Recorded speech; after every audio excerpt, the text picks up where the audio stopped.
এই দিনটা আসলে এসেছে ১৯৭১ সালের মুক্তিযুদ্ধকালীন সময়ের হুম, মধ্যে দিয়ে।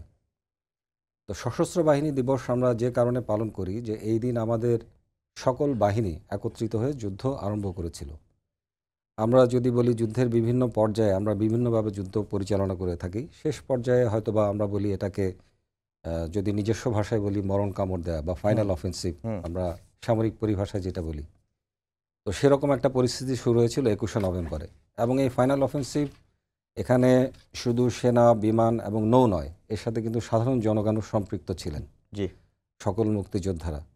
তো এই দিবসটা এইজন্য আমি বলব এটা শুধুমাত্র আমাদের বাহিনীগুলোর দিবস না, এটা সকল জনগণের জন্যই একটা দিবস।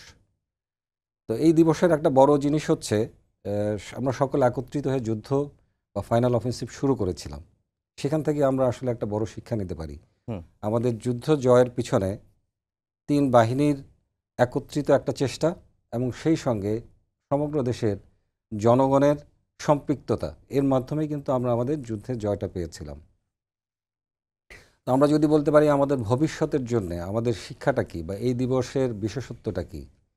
১৯৭১ সালের অভিজ্ঞতাকে কাজে লাগিয়ে আমরা বলতে পারি যে যুদ্ধ জয়ের জন্যে এটা শুধুমাত্র সামরিক বাহিনী নয়, দেশের সকল অঙ্গের হুম, একীভূত প্রচেষ্টার মাধ্যমে আমরা যুদ্ধ জয় করতে পারি।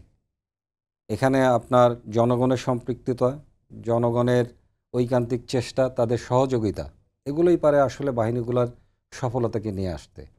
বাহিনীগুলো একাভাবে যুদ্ধ করে আসলে কোনো যুদ্ধে সফল হওয়া সম্ভব নয়। তো আমি বলব যে আমাদের ৭১ সালের বা এই বিশেষ দিন থেকে শিক্ষা নেওয়ার ব্যাপার হচ্ছে যে আমাদের সকলকে একত্রে যেকোনো জিনিস আদায় করার জন্য একত্রিতভাবে এগিয়ে যেতে হবে। এবং বর্তমান সময়ের প্রেক্ষাপটে আমি বলব যে আমরা এখন আমাদের বিভিন্ন বাহিনীগুলো যে কাজ করছে জি, জনগণের সাথে সম্পৃক্ততা রেখেই করছে।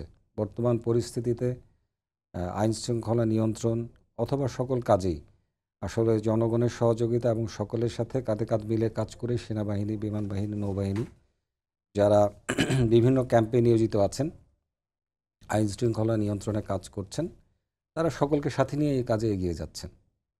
সশস্ত্র বাহিনী দিবসের সাথে যদি আমি এটাকে সংযুক্ত করতে চাই তাহলে বলবো যে সকলের সম্পৃক্ততার মাধ্যমে আমরা দেশের যে কোনো কাজে এগিয়ে যেতে পারবো।